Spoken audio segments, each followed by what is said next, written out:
Bonjour tout le monde, bienvenue sur la série Transmettre de Pastel Fluo. Cette semaine, le thème de la semaine, c'est de parler de notre santé mentale avec nos enfants. Et on accueille Céline Lamy, mon amie, qui vient de lancer son livre Il pleut à la maison, parler de votre santé mentale avec vos enfants. Allô Céline, Allô, bonjour, ma belle Joanie. Bonjour à tous. bienvenue sur Pastel Fluo. Merci, merci, c'est un honneur. Donc, en fait, Céline, attends, excuse-moi, là, j'essaie de manager, d'enlever ton titre. Je sais plus comment faire. J'apprends encore la technique. Donc, donc, Céline, si ça te convient, dans ton merveilleux livre qui est ici, Il pleut à la maison, j'essaie de le montrer. Euh, j'ai été sélectionner des passages de ton cheminement parce que toi, Oui, tu as toi-même en fait vécu la dépression, tout à fait. jugement professionnel. Tu es une pédopsychiatre, donc Oui, c'est ton boulot d'accompagner les enfants, puis de voir aussi les répercussions que ça peut avoir sur eux quand on cache notre santé mentale, quand on n'ose pas dévoiler notre vulnérabilité, dire, mettre des mots sur ce qu'on ressent, sur ce qui se passe. Puis, dans l'introduction de ton livre, je trouve que, en fait, j'ai été chercher des petits passages qui m'ont marqué, puis je pense que ça serait une belle façon d'introduire ton histoire, puis mhm, d'introduire le sujet aujourd'hui. avec plaisir. Ça va? Donc, voici quelques passages de son livre. J'étais une femme dans la trentaine, médecin engagé, travaillant dans une clinique en France, vivant à 100 à l'heure son métier auprès d'enfants et d'adolescents, maman de jumeaux, épouse. Mais du jour au lendemain, tout m'a échappé. Comme si avancer ne m'était plus possible, plus concevable, comme si tout me glissait entre les doigts, telle une poignée de sable. Il me semblait que soudain, je ne pouvais plus rien contrôler. Le grand truc que je savais si bien faire. Le clown joyeux tirait sa révérence et le clown triste prenait toute la scène d'assaut. Ce salaud. Pas d'idée suicidaire, non, mais le sentiment de ne plus être à la hauteur de quoi que ce soit. Et surtout de ma famille. Le médecin a pudiquement mis un nom sur ma condition. Épuisement professionnel. Le fameux burn-out. Une dépression pour moi, dont c'est le métier de traiter. Expliquer la maladie, la dépression, me paraissait hors de propos, voire fou. J'avais peur qu'ils ne saisissent pas, qu'ils s'inquiètent, peur de leur regard sur moi. Ils étaient si petits. De vieilles amies longtemps oubliées refaisaient surface. Peur, culpabilité, sentiment de ne pas être à la hauteur, honte. J'ai l'impression qu'il y a tellement de parents qui osent pas justement parler de leur santé mentale, avec tout le recul, avec tous les enfants que tu vois au day-to-day aussi dans ton bureau. Qu'est-ce que tu ferais si je te disais que c'était à refaire? Comment est-ce que tu aurais abordé la question? Ben, si c'était à refaire, puis c'est un petit peu ce que je dis à la fin de mon introduction, si c'était à refaire, d'emblée, je m'assiérais sur le tapis du salon avec mes deux loulous, avec mon conjoint, et puis je nommerais l'ennemi invisible qui fait que maman est triste, maman pleure, maman reste en pyjama alors que nous, les petits, on est obligés de s'habiller puis de faire leur toilette. Je nommerais cet ennemi invisible.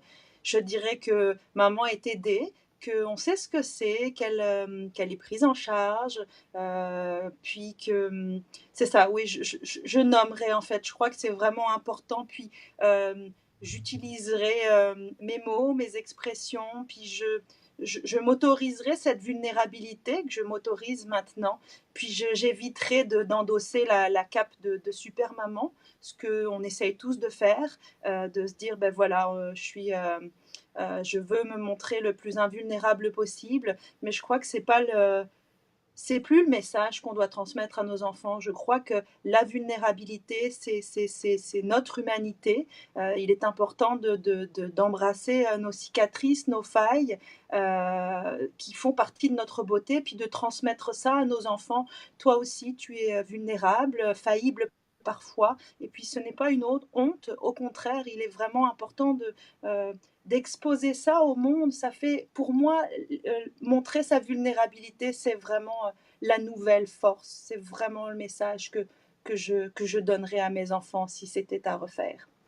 C'est fou parce qu'en t'écoutant, j'ai l'impression qu'il y a comme un poids Oui, qui, qui s'enlève, tu sais. tout à fait. Vraiment, un gros poids parce que souvent les parents me disent mais il va me prendre pour un fou, il ne verra plus comme le parent idéal, mais au contraire, en nommant la vulnérabilité, on retrouve, comme je le disais, toute notre humanité. L'enfant nous regarde avec les yeux de l'amour, on n'est pas différent lorsqu'on a nommé ça, on ne change pas, on reste le parent. Puis qu'est-ce que c'est un parent idéal? C'est aussi ça la grosse question. Y a-t-il un parent idéal ou un enfant idéal? Je crois qu'il faut aussi, on dit souvent que l'enfant petit à petit doit faire le deuil du parent idéal, comme nous faisons le deuil de notre enfant idéal, l'enfant qu'on a imaginé quand on était enceinte. Entre l'enfant réel puis l'enfant idéal, il y a souvent un grand pas. C'est la même chose, il ne faut pas croire, l'enfant petit à petit découvre son parent je crois qu'il faut sortir de cette idée d'être un parent parfait et idéal. Et oui, ça soulève d'un poids énorme de pouvoir s'autoriser à être vulnérable devant ses enfants. Évoquer ses émotions, qu'elles soient confortables ou inconfortables, ça participe, et là, pour le coup, les neurosciences nous appuient là-dessus, de la construction plus tard de leur empathie, puis de leur bonne relation interpersonnelle. Donc c'est vraiment majeur, c'est un message majeur à donner aux enfants pour plus tard. C'est ça. Puis j'ai l'impression qu'en tant que société, on n'est plus capable de avoir ces masques-là parce qu'à un moment donné, ça s'arrête où d'avoir tout le temps de l'air parfait, tu sais? Ben, on étouffe, en fait. C'est-à-dire que malheureusement, nous sommes dans une société où les enfants portent très très vite des masques, que ce soit à l'école où il faut endosser, je dirais, le costume de l'élève parfait, l'élève qui ne bouge pas, l'élève qui n'est pas dans la lune. Donc ces masques, malheureusement, on les appose petit à petit, de plus en plus tôt à nos enfants. Et moi, je m'en suis rendu compte très très vite, effectivement, que c'est aussi le fait de porter des masques, la super maman, la super professionnelle, la bonne épouse, qui à un moment donné a fait que je me suis étouffée moi-même avec ces masques jusqu'à la suffocation, et la dépression est venue justement de ce trop de masques, alors que finalement, celle que j'étais au fond suffisait amplement. Et je crois qu'on oublie de se le dire le matin quand on se lève, je suis suffisante, je suis assez telle que je suis. Tu sais, tu dis dans ton livre à quelques reprises, je suis imparfaitement unique. Oui, vraiment. Et je pense que c'est ça la clé, c'est d'embrasser notre imperfection. Puis je crois qu'on est dans une société justement de plus de perfection. On le voit un petit peu sur les réseaux sociaux, les photos qui sont posées. Il s'agit d'être toujours lisse, souriant, les enfants bien peignés, bien coiffés, bien habillés. Tu sais, il y a quelque chose de l'ordre c'est un cirque en fait, c'est un cirque social. Puis je pense que c'est important d'embrasser notre imperfection. Puis c'est un message important à donner à nos enfants. C'est ça, je m'en allais dire. Tu sais, quel message qu'on veut donner à nos enfants qu'on doit tout le temps se protéger puis en même temps se protéger de quoi? Oui, tout à fait. Le bien paraître, en fait. Mais le bien paraître signifie pas grand-chose parce qu'on perd en authenticité, vraiment. Puis je crois qu'il est important d'être capable, voilà, de se dire, ben voilà, je suis faillible, vulnérable. Il y a parfois des choses aussi à travailler. C'est sûr que parfois dans cette imperfection, ça peut aussi nous aider à prendre conscience d'un travail nécessaire. Mais je pense qu'il est vraiment important de dire aux enfants, tu as le droit aussi d'échouer, tu as le droit de réessayer. Puis je pense que l'échec est un formidable apprentissage. Oui. C'est un message vraiment fort. L'échec et les moments difficiles, en fait, il Tout n'y à a pas fait. une personne, je pense, on ne pourra jamais protéger nos enfants des Non. Et épreuves. C'est aussi toute cette vision-là, je pense, de nos difficultés qui est à transformer tout à fait. parce que c'est pas ça qui mène au bonheur d'être tout le temps Non. dans Et un quand tout va toujours bien, mais sur le front seulement, tu ça sais. marche pas. Puis il y a une intolérance aux moments inconfortables. On a tendance, par exemple, à dire c'est une émotion négative, la colère, la tristesse. les moments difficiles sont des moments qui sont le plus évités possible, mais ils sont source d'apprentissage, puis ils sont sur notre chemin pour quelque chose. Donc c'est important. Les émotions, par exemple, jamais je ne vais dire dans un entretien avec un enfant, c'est une émotion négative. L'émotion est inconfortable, elle nous dit quelque chose, elle est un message de quelque chose qui joue parfois dans la relation avec l'autre, et c'est ça qu'il faut travailler, mais pas tenter de réprimer l'émotion, parce que l'émotion, elle est un formidable messager, puis la réprimer, on sait bien que plus on essaye d'éviter de penser à une émotion ou à quelque chose, et plus ça nous arrive en tête. C'est que comme je dis à mes jeunes patients, ne pense pas à un éléphant rose. Ben, voilà, on est tous avec l'image de l'éléphant rose en tête, donc c'est pas en me disant faut pas que je sois triste, faut pas que je sois en colère, ça fonctionne pas comme ça. Il faut être dans l'acceptation, c'est vraiment le nouveau credo des nouvelles thérapies, c'est-à-dire accepter ce qui vient. Ça veut pas dire se résigner, mais c'est laisser venir. Laisser venir, c'est vraiment important, c'est ce que je dis souvent dans le danser sous la pluie, c'est accepter ce qui est, puis accepter ce qu'on est et accepter ce que l'autre est. C'est exactement ça. Je pense que tout part d'accepter. Hein? Oui. Tant qu'on va être en résistance ou qu'on n'osera pas s'avouer que ça va pas, on ne pourra pas parcourir un chemin vers le mieux-être, je crois. On s'épuise, en fait. Oui. On s'épuise dans la résistance. Exactement. Puis, un mot important, en tout cas, que tu viens de dire, c'est ressentir. Je pense qu'on bloque beaucoup nos émotions inconfortables. Oui, on s'anesthésie beaucoup. Alors, on s'anesthésie parfois en s'étourdissant dans des activités, en évitant de penser, en essayant de réprimer. Et puis, parfois, ça peut être aussi dans de la consommation. Oui, on s'anesthésie. On est une société qui s'anesthésie beaucoup. Et en même temps, à la fois, je sens de plus en plus un mouvement autour du ressentir puis de l'acceptation. Donc, je suis très, très, très optimiste par rapport à ça. Justement, les personnes viennent nous voir en disant « mais je prends par exemple de la médication, mais je sens que ça m'anesthésie, ça me gèle, je ressens plus, je suis prête à faire ce travail de ressentir même les choses plus douloureuses, puis de travailler là-dessus, plutôt que de vivre dans une sorte de bulle aseptisée toute notre vie. » Puis je trouve vraiment qu'il y a de plus en plus de patients puis d'amis que je croise qui me disent je refuse cette vie d'anesthésie, je veux ressentir les choses, quitte à ce qu'elles soient douloureuses, mais je veux ressentir. Puis la vie, c'est ça, hein, c'est être effectivement dans le ressenti à la fois du positif, en tout cas, ou du désagréable, mais ça fait partie de la vie. Oui, puis ensuite, c'est comme ça que ça peut être libéré aussi. Quand on ressent, en tout cas moi, avec mon expérience, j'ai pleuré beaucoup dans les dernières années, puis c'est justement de ressentir, mais après ça, c'est libéré. Puis tu vois, tu sais, pour en revenir à nos enfants, tu sais, moi, je te dirais que ce que tu as écrit dans ton livre, quand Thomas est décédé, mon fils, Jacob, à l'époque, avait 3 ans. Et je me suis vraiment posé la question, tu sais, qu'est-ce que je dis à Jacob? La mort, nous, il n'y avait jamais eu de deuil, en fait, dans notre entourage proche. Puis je me suis posé la question, justement, est-ce que je suis mieux de le protéger? Puis en même temps, je me suis dit, mais qu'est-ce que j'ai envie d'enseigner à mon enfant? Tu sais, j'ai-tu envie de lui montrer que tout est tout le temps beau, puis qu'il n'y a jamais de problème, puis quand il y a un problème, tu le caches, ou bien, ben, peut-être que cette expérience-là, c'est une façon d'enseigner que, ben non, la vie, c'est pas tout le temps facile, mais on vit nos émotions, on en parle, puis des fois, tu vas voir maman vraiment triste, puis le lendemain, par contre, c'est une journée joyeuse, puis d'être plus en ouverture du cœur, puis en fluidité, tu sais. Tout à fait. Puis c'est spécial parce que quand je disais ça, c'est drôle, c'est comme si j'ai appliqué certains principes, mais d'une façon plus intuitive. Puis Jacob, tu sais, même là, il est rendu à l'école, puis bon, comme tu sais, on a vécu un deuxième deuil cet hiver. Ma fille a décédé cet hiver en fin de grossesse. Puis Jacob était là dans la salle quand le médecin m'a dit que le cœur battait plus, puis que je shakeais de même sa table, puis je me disais, mon Dieu, qu'est-ce qu'il est en train de vivre là? Puis encore une fois, on a fait la même chose. On a expliqué, j'ai dit que je trouvais ça difficile, mais qu'on allait s'en sortir, puis qu'on a encore été très vulnérable, très authentique, tu sais.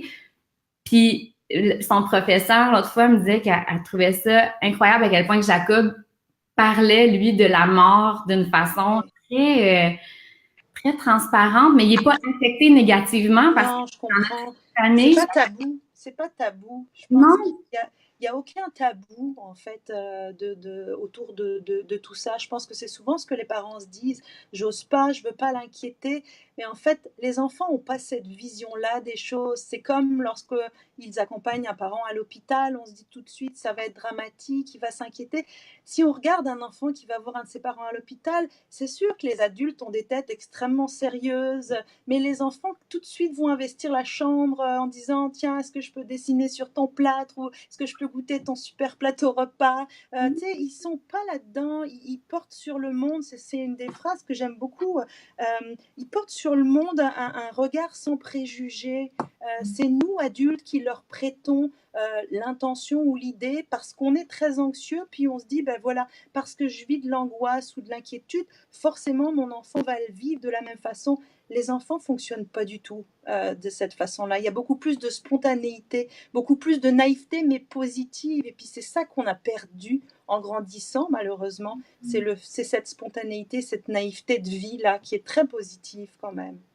Tu sais, ça me touche parce que dans le fond, c'est pas de nommer, c'est pas le mot qui va leur faire peur, Oui, c'est pas la dépression, c'est pas l'épuisement professionnel, c'est vraiment la projection qu'on fait oui, sur ça.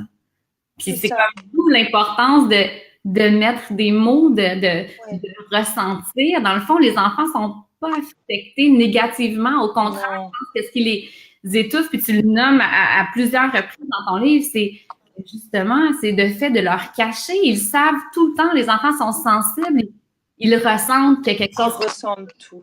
Ils ressentent tout. Puis je le dis aussi, même dans le ventre de leur maman, les nourrissons ressentent ce qui peut se passer. Une maman déprimée a un ton de voix beaucoup plus monotone, va peut-être moins chantonner ou autre. Alors, je suis convaincue effectivement que l'enfant ressent. Mais comme il ne comprend pas, c'est là où effectivement il va essayer de trouver des solutions par lui-même, donc dans la cour de récréation, puis on imagine comment ça peut être violent ce qu'il peut entendre, puis il va se mettre au centre de la culpabilité en disant si maman est triste, c'est que j'ai fait quelque chose de mal. Puis Ouais. là, j'ai des notes entières d'arguments donnés par des petits loulous qui disent je suis pas un bon garçon, j'ai pas de bonnes notes à l'école, ou je dirais parfois ce qui revient le plus souvent, c'est est-ce que maman ne m'aime plus?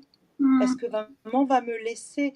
Donc je crois que laisser l'enfant dans le secret, c'est le laisser aller dans des hypothèses qui sont extrêmement anxiogènes pour lui, qui ne va pas oser effectivement dire à grand monde. Puis parfois, ça va se retrouver à l'école plutôt sous la forme d'agir. J'ai tendance souvent à dire à mes patients que la colère, c'est de la tristesse ou de l'anxiété qui sort déguisée. Puis, c'est sûr qu'à l'école, lorsque j'ai des parents qui appellent en disant il devient agissant, il s'attaque à l'enseignante, oui, mais qu'est-ce qui se passe en huis clos à la maison que vous ne leur dites pas?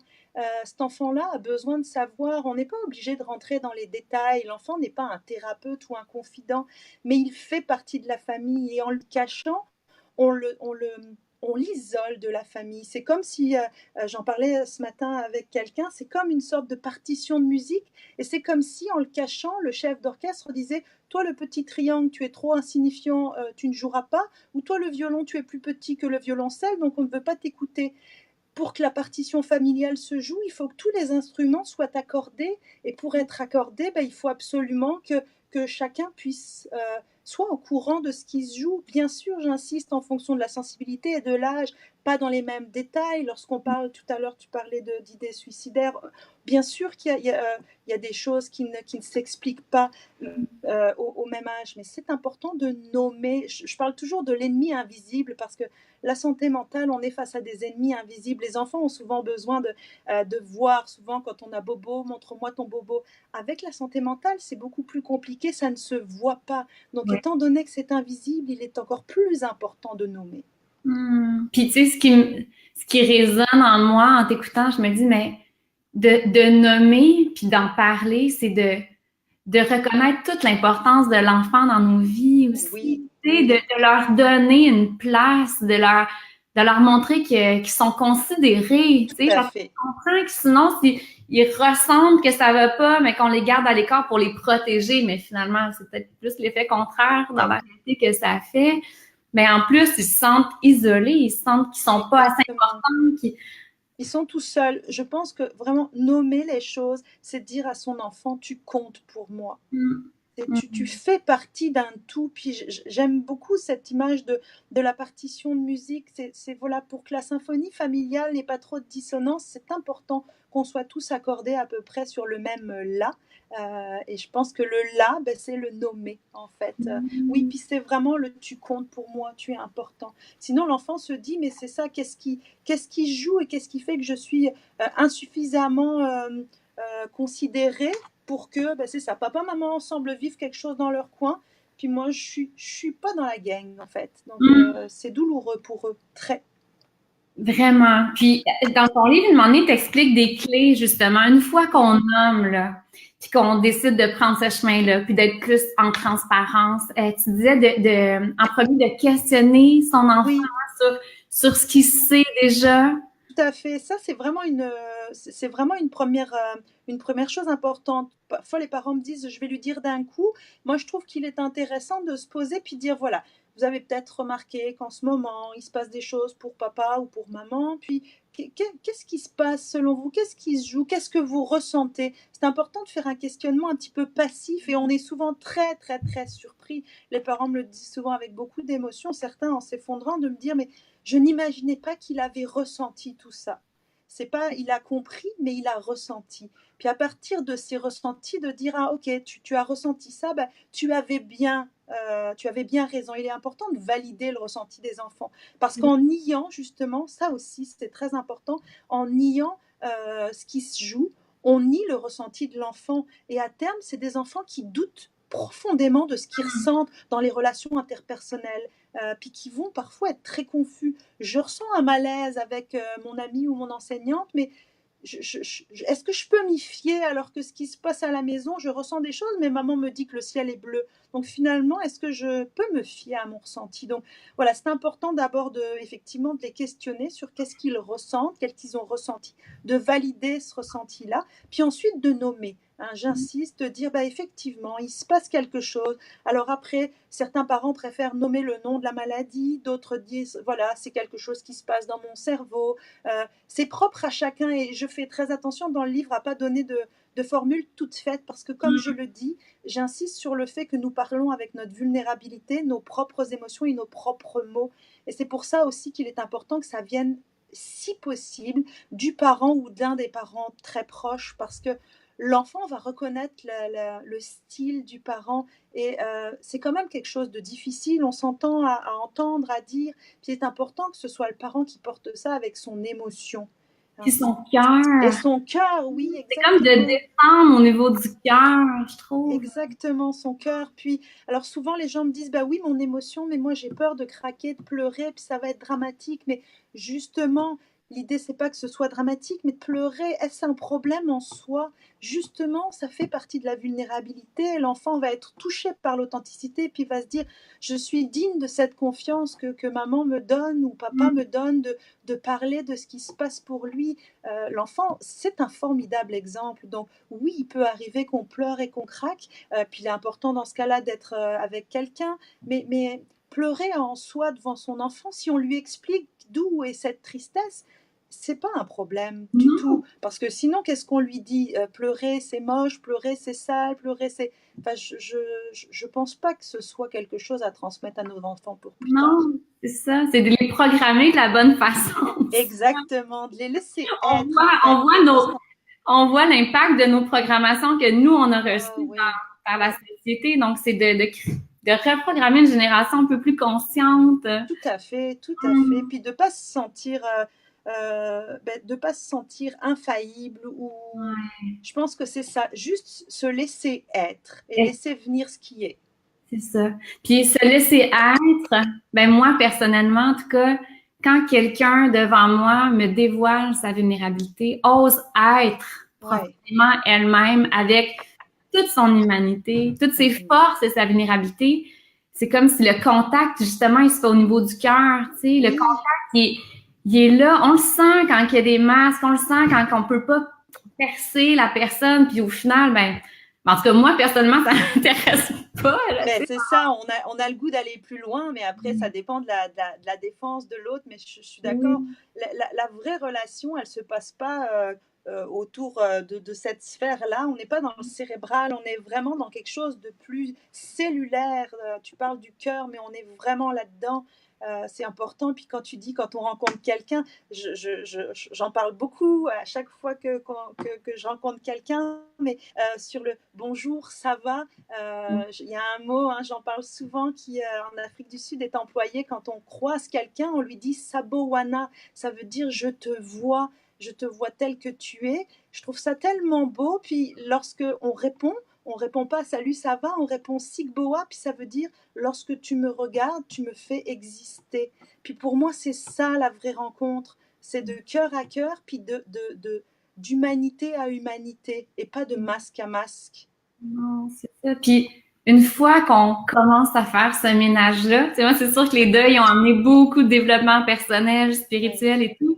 Une fois que tu commences à enlever ces couches-là, après ça, là, ben, tu fonctionnes toujours à cœur ouvert, mais c'est Oui. tellement, t'es plus libre intérieurement, tu T'es sais. plus léger, t'es plus léger, c'est sûr. Alors certains me disent, ben oui, mais on s'expose plus, probablement, mais s'exposer malgré tout en toute légèreté, puis comme on l'a dit, les masques à un moment donné nous rattrapent, puis nous étouffent. Donc j'ai pris le parti, puis de transmettre ça à mes enfants, de l'authenticité, puis de ces masques qui servent pas à grand-chose, Oui. qui sont un poids qu'on n'a pas à supporter.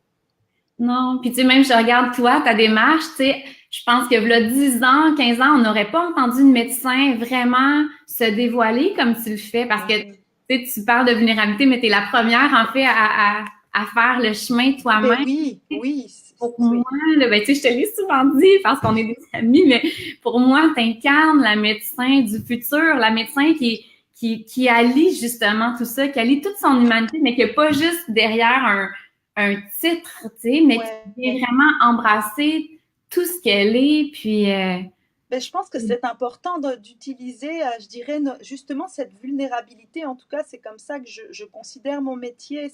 Je suis pas. Oui, bien sûr, on vient voir Docteur Lamy, mais c'est Céline Lamy derrière Docteur Lamy avant tout, avec cette vulnérabilité. Puis je m'engage auprès de mes patients avec mes tripes. Il ne s'agit pas de donner la bonne parole, puis de dire voilà, moi je me mets en position de sachant, je sais ce qui se passe pour toi, puis voilà la formule. Ça fonctionne pas comme ça.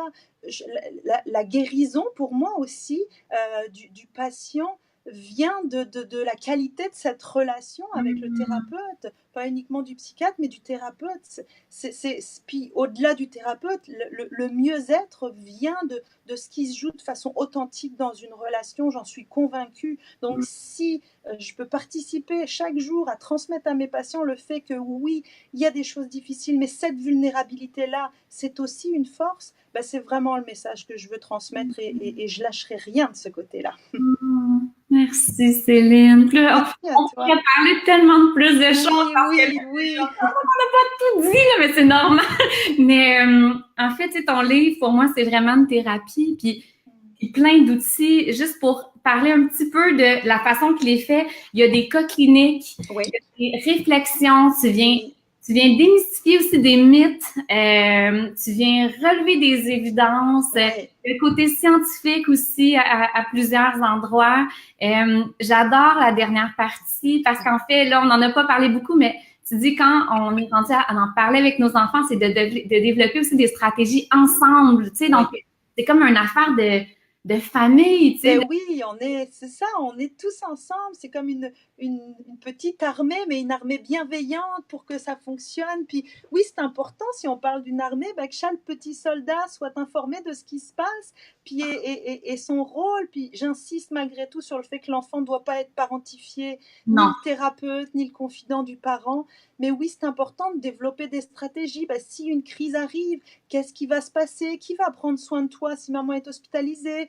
Tonton ou tata un tel? Tu sais, c'est important de prévoir les choses, ce qui fait que dans des moments de crise ou d'urgence, l'enfant certes est bousculé, mais il a des repères, c'est important. Oui, exactement. Puis j'aime ça qu'on le fait justement, comme une petite armée Tout familiale. ensemble, armée bienveillante, ouais. Exactement, bienveillante, tellement important. Puis à la fin du livre, dans la dernière partie, tu as tellement de belles plumes. Tu as conçu des contes pour les enfants Oui, parce que c'est vrai que pour eux, de lire un peu une histoire qui est sensiblement, en tout cas, qui est similaire à la leur, ouais. mais à travers un conte, c'est tellement une belle façon de commencer ce chemin-là, puis d'ouvrir un peu une Oui. discussion. Donc, tu as quelques histoires, quelques exemples de contes qu'on peut lire à nos enfants pour aborder la question.